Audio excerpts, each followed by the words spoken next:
E aí, gente, tudo bem? Bom, hoje eu vim fazer um vídeo muito pedido por todos os meus alunos.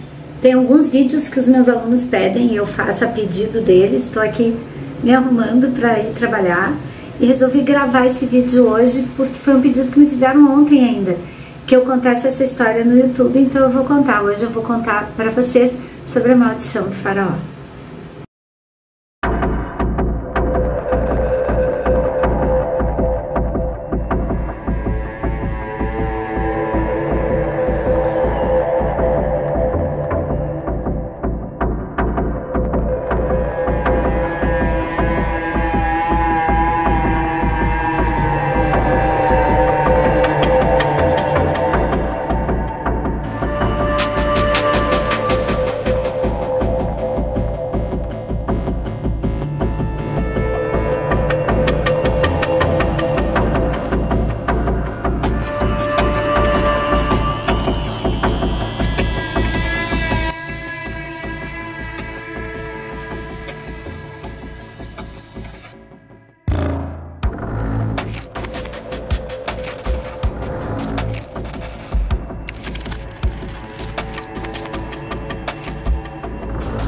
Todas as vezes que a gente fala em Egito Antigo, a primeira coisa que vem na cabeça das pessoas é múmia, pirâmide, faraó, especialmente este carinha aqui, ó, que eu vou botar ele aqui no cantinho para vocês verem, o Tutankhamon.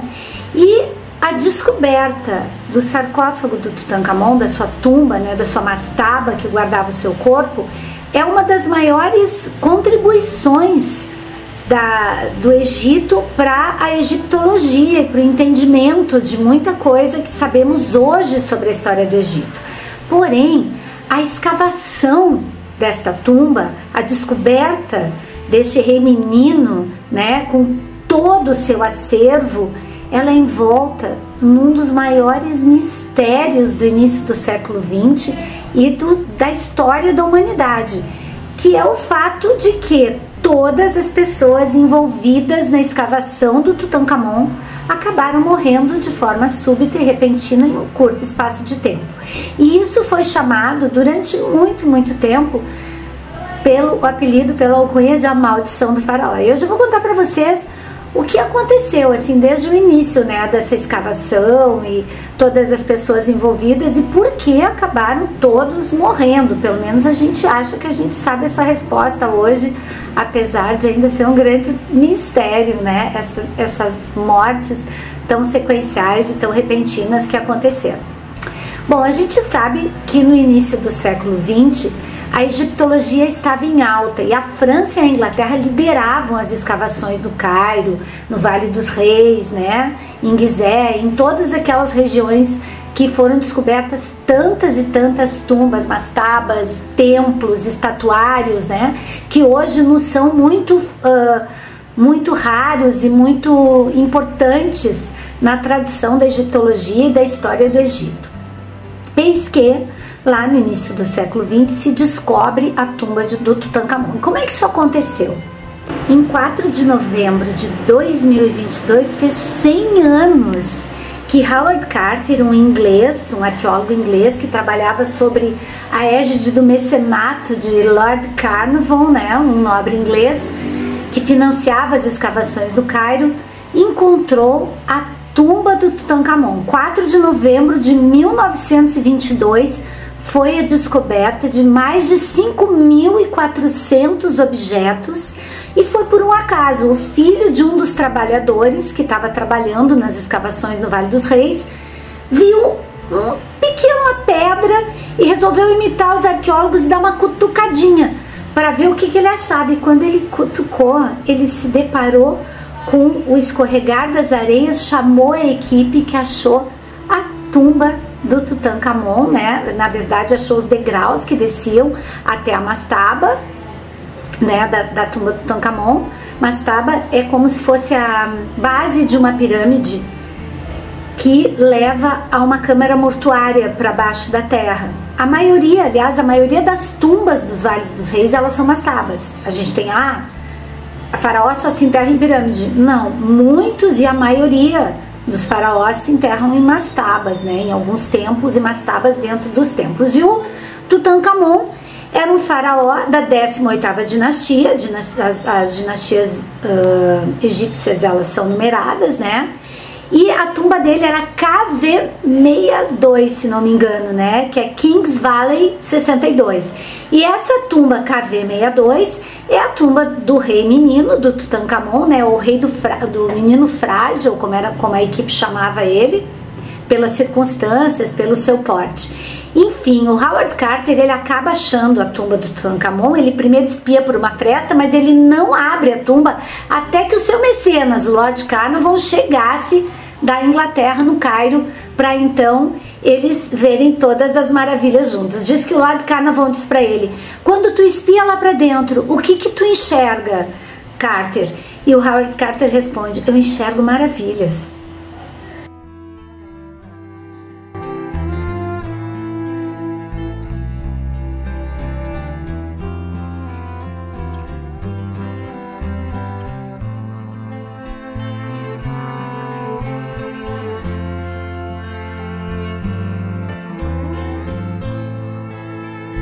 Mas quem foi esse faraó Tutankhamon? Tutankhamon foi filho de Amenófis IV, ou Akhenaton, como ele passou a se denominar, que é aquele faraó do Novo Reino que resolveu que não ia mais ser politeísta. Ele ia ter um só Deus, e esse Deus era Aton, o Deus Sol. O Tutankhamon é filho dele com uma concubina ou com uma segunda esposa que provavelmente também era parente do Akhenaton, porque o casamento entre consanguíneos era muito comum no Egito. E talvez ele tenha sido filho realmente de uma parente do Akhenaton, porque ele tinha inúmeras doenças degenerativas, o que também acontecia muito no Antigo Egito, porque os casamentos consanguíneos eram extremamente comuns. E ele era filho do Akhenaton com essa concubina, com essa meia-irmã, ou com essa segunda esposa do Akhenaton, e não era filho então da rainha principal, que era a Nefertiti. A Nefertiti é aquela rainha egípcia famosíssima. Todas as lojas de souvenir têm uma carinha da Nefertiti, que é aquela rainha de pescocinho longo, assim, que tem um chapéuzinho comprido. Aquela é a Nefertiti, que é uma das mais belas rainhas egípcias representadas no estatuário do Cairo, né? A Nefertiti, ela não é a mãe do Tutankhamon, porém, ela é a mãe da esposa do Tutankhamon. Tutankhamon casa com uma meia-irmã aos 9 anos de idade. E ele casa aos 9 anos de idade com essa meia-irmã, que se chama, ela tem um nome bem complicado, Akhenefesaton, uma coisa assim. E ele casa com essa meia-irmã, tem 2 filhas com a meia-irmã e nenhuma sobrevive, provavelmente também diante dos problemas de consanguinidade. E ele resolve, assim que ele assume o poder, refazer o culto ao politeísmo, né? Ele desfaz o culto monoteísta do pai e volta às antigas tradições monoteístas. Ele morreu, na verdade, bastante jovem, provavelmente aos 19 anos. Porém, existem inúmeras hipóteses sobre a morte dele. O exame genético, o exame do corpo dele, mostra que ele tinha inúmeras doenças ósseas degenerativas, ele tinha fenda palatina, provavelmente ele mancava. Agora, existe uma possibilidade também dele ter sido assassinado, e isso tem a ver com um ferimento na cabeça que a múmia tinha. Bom, quando o Carter, pela primeira vez, avistou a escadaria, ele já viu que tinha, o lacre da porta da tumba já tinham tentado abrir. E tinha um aviso, né? O aviso que colocava em todas as mastabas e todas as pirâmides do guardião da múmia. Porque os egípcios acreditavam que uma múmia tinha 2 almas, né? E uma dessas almas era o Ka, que era o guardião do corpo, o guardião da múmia. E se tu violasse a múmia, ele imediatamente se alojaria como deus da morte em alguém da família, trazendo doenças, desgraças, né? Isso é a maldição do faraó. É um aviso que tinha em quase todas as tumbas, porque existia uma crença mágica de pegar um pedacinho da múmia, que isso traria sorte, de pegar os tesouros também, né? Que os faraós eram enterrados com todos os seus tesouros, e quase toda a nobreza acontecia isso dessa mesma forma. Então existiam vários avisos de maldição do faraó. Coisa que o Carter, como arqueólogo, estava acostumado a ver, né? Porém, ele resolveu ignorar esse aviso do Tutankhamon, né? E diante de todo o tesouro, ele levou meses até tirar, fazer emergir a múmia, né? Meses eu não digo, mas ele levou bastante tempo. Ele colocou uns entulhos assim para ninguém violar e levou bastante tempo, porque não é uma tarefa simples tu tirar os objetos arqueológicos da terra, né? O contato com oxigênio pode estragar tudo. Então ele teve este cuidado, né? E foi assim que ele foi aos poucos tirando tudo de dentro da tumba. Mas o interessante, voltando à maldição do faraó, é que assim que o Carter desceu a primeiro lance da escada, o canário dele já foi comido por uma cobra. Imediatamente foi comido por uma cobra. A primeira morte da maldição do faraó que a gente tem notícia é o canário do Howard Carter. A segunda é o próprio Lord Carnarvon, que foi picado por um mosquito e morreu de uma febre infecciosa rapidamente. E uma das coisas que ele disse para a irmã dele, que estava junto com ele no Cairo, é que o Tutankhamon estava chamando ele, que deve ter sido um delírio, né? E logo depois ele morreu. E naquela mesma semana, e se não me engano, acho que foi no mesmo dia, o cachorro dele teve um infarto, um troço no coração e caiu morto também. Bom, logo depois do canário do Carter morrer, né? Comido por uma serpente, ainda quando ele estava escavando a escadaria. E depois o seu mecenas morrer após uma picada de mosquito. Aliás, dessa picada de mosquito tem mais ainda uma sublenda, né? Que diz que ele foi picado na bochecha do lado esquerdo, o mesmo lado que o Tutankhamon tinha uma marca. E que a partir daquela picada de mosquito ele vai ter uma infecção e vai morrer, chamando pelo rei Tutankhamon. Enfim, já essas duas histórias já davam uma cutucadinha na história da lenda da maldição do faraó. Logo depois, vários arqueólogos e vários exploradores que entraram na tumba do Tutankhamon acabaram morrendo, né? 6 anos depois que a tumba foi aberta, tinham 22 mortes ligadas à tumba. E um jornalista inglês chamado Arthur Malcolm começou então a publicar cada uma dessas mortes e a explorar na imprensa isso e a lembrar da maldição que existia, né, escrita na tumba do Tutankhamon, que existia em todas as tumbas escritas, né?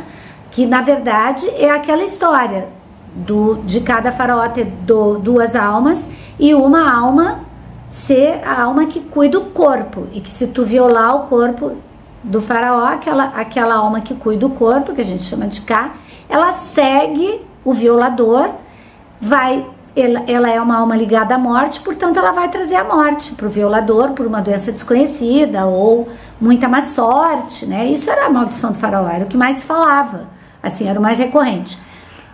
E o fato é que realmente acontece.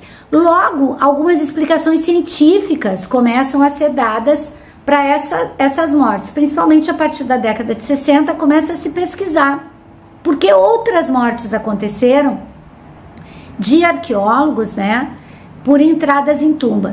O próprio Howard Carter, ele vai morrer em 1939 por linfoma de Hodgkin, que é uma doença ligada à radiação, e já existem pesquisas que as tumbas guardavam um alto nível de radiação. Outros arqueólogos morreram também por absorção de radiação. Elas tinham muito urânio e muito metal pesado, né, guardados e confinados naquelas tumbas. Eu não vou saber dizer para vocês exatamente cientificamente porquê, mas o fato é que muitos arqueólogos morreram realmente por absorção com altos níveis de radiação. Então, esses mistérios em volta dessas mortes é que levam à crença da maldição do faraó, né? Que é uma coisa bem recorrente, assim. E é fato também que morreram realmente 22 pessoas depois de 6 anos de escavação, eram 22 mortes, e isso é espantoso. Há pouco tempo, acho que ainda nos anos 2000, uma turista que entrou numa tumba no Vale dos Reis morreu por uma pneumonia fúngica, o que reforça um pouquinho a teoria que existe no meio científico que uma pneumonia fúngica acabou matando, né, a absorção de fungo acabou matando esses arqueólogos, esses exploradores. Esta história da pneumonia fúngica é a que mais tem ganhado força, apesar que a turista que morreu de pneumonia fúngica por entrar na tumba, ela morre meses depois que ela entrou na tumba e ela estava com o sistema imunológico super baixo porque ela estava se recuperando de um câncer. Já esses 22 membros da equipe do Howard Carter que morreram ao longo de 6 a 10 anos. Né? O Carter morreu em 39, ele achou a tumba em 22 e a partir daí quase todas as pessoas, quase todas mesmo, com exceção da irmã de Lord Carnarvon, que esteve no local, foi a única que não faleceu. Todos os outros faleceram. Enfim, a maldição do faraó é um grande mistério. O fato é que todas as tumbas do Vale dos Reis, de Gizé e de todas as regiões em que a gente acha artefatos egípcios, todas elas possuem um aviso do Deus da Morte sobre a maldição do faraó, que não é para violar a múmia, que não é para profanar o templo, que não é para profanar o túmulo. Isso sempre existiu, né? E é fato que muitos arqueólogos realmente morrem, todos eles com mortes até hoje explicáveis por algum tipo de doença, né? O problema é que a maldição do faraó sempre vai ser muito fascinante, porque o Egito é bastante fascinante. E o fato de Tutankhamon ter sido ser o faraó mais famoso que nós temos, não se dá pela sua atuação em vida, e sim pela sua atuação em morte, né? Foi o fato de ter achado o seu túmulo completamente ileso, 3.000 anos preservados dentro de uma mastaba, com tudo intocado, fez de Tutankhamon a grande estrela que ele é hoje em dia. Se o seu túmulo tivesse sido profanado, um governo de 9 anos, em que não se realizou quase nada eu digo porque ele realizou uma coisa muito importante, que foi voltar ao politeísmo, ele teria morrido anônimo, provavelmente passaria por aquele rei menino, sem nunca ter prestado atenção nele, né, durante essa história da 18ª dinastia egípcia. Mas Tutankhamon prestou um grande serviço à humanidade, porque a sua história toda estava exposta ali dentro daquela mastaba ilesa, todos os seus artefatos. Então, muito se aprendeu sobre o Egito após a descoberta de Howard Carter. A maldição do faraó é uma das mais fascinantes lendas, histórias que se conta sobre o Egito. Eu espero que vocês tenham gostado desse vídeo, que vocês curtam, compartilhem e conta aqui pra mim, o que você acha que é a maldição do faraó? Tu acredita na história do Deus da Morte? Ou tu acha que foi uma pneumonia fúngica? Ou que tem a ver com a radiação? Qual é a opinião de vocês? Coloca aqui nos comentários. E segue o canal Toda História, porque aqui tu vai saber de toda a história. Beijo, até o próximo vídeo.